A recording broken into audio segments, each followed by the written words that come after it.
अस्सलाम वालेकुम। मैं हूँ माविश रिजवी और आप देख रहे हैं रमज़ान करीम। जी नाज़रीन, अल्लाह ताला ने फरमाया रोज़ा मेरे लिए है और इसका अजर भी मैं ही दूंगा। वो खुदावंदे करीम जो हमसे 70 माओं से ज़्यादा प्यार करता है, सोचें कि उसका अजर क्या होगा। जी नाज़रीन, आज हमारे साथ मौजूद हैं हमारे मेहमान मोहतरम इंजीनियर अब्दुल हकीम मलिक, जो कि मुंतज़िम आला हैं इस्लामिक रिसर्च फाउंडेशन ग्लोबल के। आज का हमारा टॉपिक है इस्लाम बुनियादी हकूक़ इंसानी का अलमबरदार मज़हब है। जी अस्सलाम वालेकुम। आज का जो हमारा टॉपिक है उससे रिलेटेड सबसे पहला सवाल तो ये बनता है कि मज़हब इस्लाम हमें दूसरे मज़ाहिब के बारे में क्या दर्स देता है। बिस्मिल्लाहिर्रहमानिर्रहीम, सल्लल्लाहु अला हबीबी मुहम्मद व आलिहि वसल्लम। माह रमज़ान की बरकतों के महीने में दीन इस्लाम की ये बड़ी खसूसियत और इस पर एक नशस्त हमारे लिए एक खुशी का बायस है। दीन इस्लाम में बुनियादी हकूक़ इंसानी अज़मत का जितना सबक हमें मिलता है और जितनी ज़मानत मज़हब इस्लाम देता है, शायद ही कोई मज़हब देता हो। सबसे पहले तो हम शर्त ईमान पर आते हैं कि हमारी शर्त ईमान बतौर मुसलमान यही है कि हमने तमाम पैगम्बरान, मुरसलीन, नबी और सब पर हमने उनकी तकरीम करनी है। हमने हर एक की तकरीम में कोई कमी नहीं, किसी को कैटेगराइजेशन हम नहीं कर सकते। ये हमारा जो कलमा ईमान है उसमें हमारी शामिल है। दूसरा ये है कि तमाम सहाइफ़ आसमानी जो उन पर कुतुब उतरी हैं वो भी हमारे लिए उतनी ही मुकर्रम और मुक़द्दस हैं जितनी कि हमारी किताब। जैसे तौरात मुक़द्दस है, इंजील मुक़द्दस है, अगर उसमें तहरीफ़ नहीं हुई तो यकीनी तौर पर वो अल्लाह ताला की वो मुक़द्दस किताब है। और ये जो शर्त ईमान का ये जो कलमा है, ये सूरत अल बकरा की 136 नंबर आयत में अल्लाह ताला फरमाता है कि हमने किसी भी पैगंबर को और किसी भी किताब को अपने दर्जा बंदी में हमने कम नहीं समझना। और फिर अल्लाह ताला कुरान करीम में ही हमें दूसरे तमाम मज़ाहिब की जो इबादत खाने हैं उनकी तकरीम का हुक्म देता है। सूरत अल हज की आयत नंबर 20 में अल्लाह ताला फरमाते हैं कि चाहे वो यहूदियों के सिनागॉग हों, ईसाइयों के चाहे चर्च हों, और हर वो जगह जहाँ अल्लाह का नाम लिया जाता है और उसकी इज़्ज़त और तकरीम हम पर फ़र्ज़ ठहरी। और अल्लाह ताला चाहता है कि फरमाते हैं कि मैं अगर तुमको ना रोकता तो तुम कब के एक दूसरे की इबादत खानों को नुकसान पहुंचा चुके होते। क्योंकि इस्लाम इस बात की तालीम देता है हमने किसी की दिल आज़ारी नहीं करनी। अच्छा, आपने यहाँ पे कहा कि जहाँ पे अल्लाह का जिक्र होता है, लेकिन ऐसे इबादत गाहें भी तो हैं जिसमें अल्लाह का जिक्र नहीं होता। हाँ, वो नहीं, उसकी देखें हमें तो हुक्म मिलता है कि जहाँ भी अल्लाह का जिक्र होता है, वो चाहे यहूदियों के सिनागॉग्स हैं, वो चाहे चर्च हैं, वो इस मसाजिद हैं, ऐन से आन, और भी तो अल्लाह ताला जानता है ना खालिक के कायनात कहाँ कहाँ उसका जिक्र हो रहा है। तो ये जो हम आयत इस्तेमाल करते हैं ना, अक्सर आप सुनते हैं ला इकराहा फिद्दीन, के दीन में किसी किस्म की कोई मजबूरी नहीं है, कोई वो नहीं है, पाबंदी नहीं है। तो ये आयत मोमिनीन के लिए है, ये हमारे लिए है, मुसलमानों के लिए, कि इसमें जो है ना ला इकराहा फिद्दीन, इसमें कोई जबर नहीं है, ये हमारे लिए है। ये गैर मुस्लिम पर लागू नहीं होता। जबर जो है ना, ये आयत दूसरों पर लाभ दे, उन पर कोई जबर नहीं है। वो माने या ना माने, अल्लाह ताला ने उनसे क़यामत के दिन हिसाब लेना है। हम कौन होते हैं उनको हिसाब लेने वाले? हम तबलीग तो कर सकते हैं। दीन इस्लाम की हम बात करें तो उसमें इंसानी ज़िंदगी, माल और आबरू, उसकी हिफाजत का क्या दर्स है?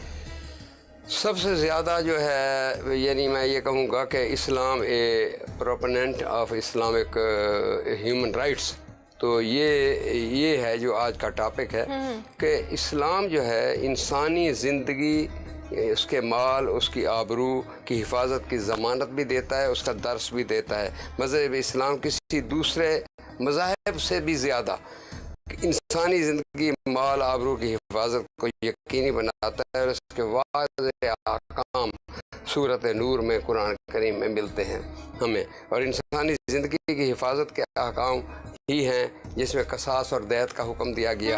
अगर कोई आमदन कत्ल हो जाए या आमदन कत्ल ना भी हो, कत्ल बिल खता भी हो जाए, तब भी हमने उसको दैत और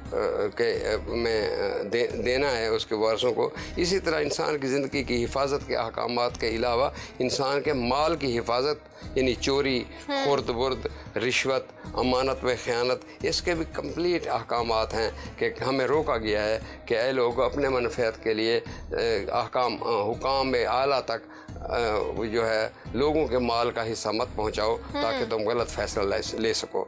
और इसी तरह अल्लाह ताला तहफ़्फ़ुज़ इज़्ज़त और एहतराम आदमियत का सबक देता है। किसी को बुरे नाम से पुकारने से मना किया गया है, किसी से बद कलामी से मना किया गया है, किसी की ऐब जोई से मना किया गया है। इसी तरह अल हुजरात की आयत नंबर 11 में हमें आदाब गुफ्तगू में बताया गया है कि बुरी बात का भी अच्छा जवाब दो, ज़ात पात से की ऊंच नीच की, और ये इससे भी मना किया गया है कि सबसे अक़वाम जो हैं और कबीले जो हैं ये वजह तफ़ाख़ुर नहीं है, ये अल्लाह के नज़दीक वही है जो तकवा के नज़दीक है। आप इसको अपनी वजह न बनाएं कि आप अफ़गान हैं या कौन है कौन नहीं है। इसके मतलब अल्लामा इकबाल ने भी एक अपने कलाम में कहा है। तो इस्लाम जो है वो जुल्म ज़ियादती से पाक मुआशरा जो है इसके अहकामात सादर फरमाता है। और कुरान हैं? कुरान करीम बार बार यही बताता है कि फसाद फिल अर्द जो है ना ये कत्ल से भी बुरा है। फसाद फिल अर्द, फसाद फिल अर्द को जड़ बताया है इंसानी बुनियादी हकूक़ के ख़िलाफ़, और इसी पर पुरानी कौमों के हमें तमाम कसाइस मिलते हैं कुरान करीम में। आजकल की अगर आप बात करें तो माशरे के जो आप क्या देखते हैं कि क्या फसादात हैं जिस पे कंट्रोल करना बहुत ज़रूरी है, जो कि अगर कुरान की रूह से देखें तो उसके अहकामात क्या कहते हैं? महविश बहुत ज़रूरी सवाल है आपका। अक़वाम माज़िया के अगर हम हक़ाइक़ और बयानात कुरान करीम में पढ़े ना तो ये हकीकत हमें वाज़ेह हो जाती है कि अल्लाह हमसे क्या चाहता है। यानी कौम समूद को देखें, कौम आद को देखें, कौम सालेह को देखें, कौम शुएब को देखें। अलगरज़ ये कुरान करीम जितने भी हमारे अक़वाम के कसस हैं उनमें यही बात बताई गई है कि जिन्होंने इंसानी ज़िंदगी को, इंसानी इज़्ज़त को पामाल किया, अल्लाह ताला ने उनका कभी साथ नहीं दिया।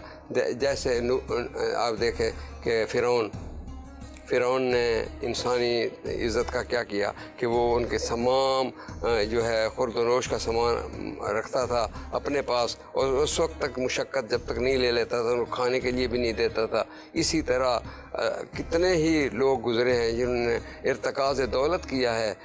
कारून के पास कितनी दौलत थी मगर वो दौलत समेत गर्क हो गया मगर उसके काम ना आई। इसी तरह नमरूद का देखें जिसने भी खुदा बनने की कोशिश की नौज़ बिल्ला, और इंसानों को जो है ना उसने उसकी इज़्ज़त न की, अल्लाह ताला ने उनका नाम मिटा दिया। अल्लाह ताला हमेशा फसाद फिल अर्द की बात हो रही थी।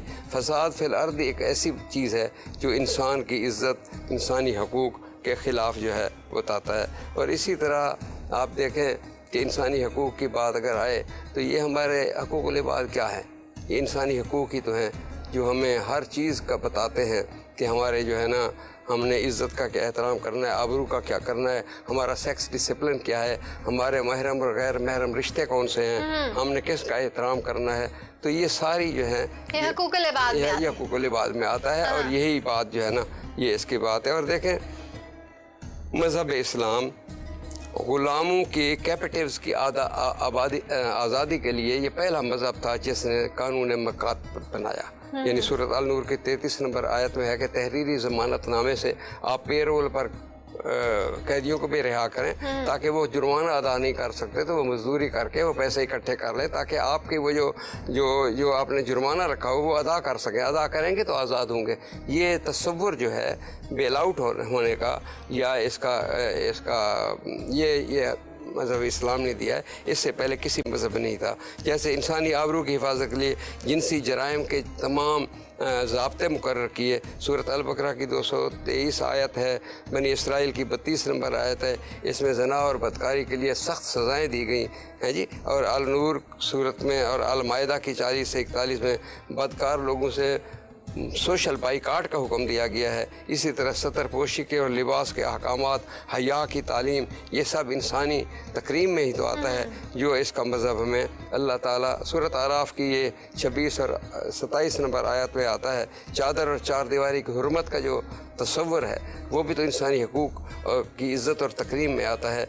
और आज़ादी इजहार ख़याल है, मसलक की आज़ादी है, सूरत अल बकरा की 156 में। अच्छा, आपने चादर और चार दीवारी की बात की, उसी में एक ये हुक्म भी है कि आपने दूसरों की पर्दा पोशी कैसे करनी है। हाँ, उसका भी सवाब है कि अगर आपने किसी की पर्दा, अल्लाह ताला सबसे पहले तो ये है कि अल्लाह ताला की सिफत है, सत्तारुल अयूब है।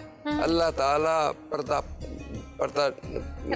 रखते हैं। और यकीन माने अगर हम इंसानों की अल्लाह ताला पर्दा पोशी ना करे तो ना जाने हमारा मुआशरे में क्या मकाम हो।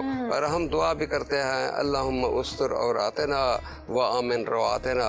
अल्लाह ताला जब तक हम पर्दा रखता है तो हम महफूज रहते हैं शर से।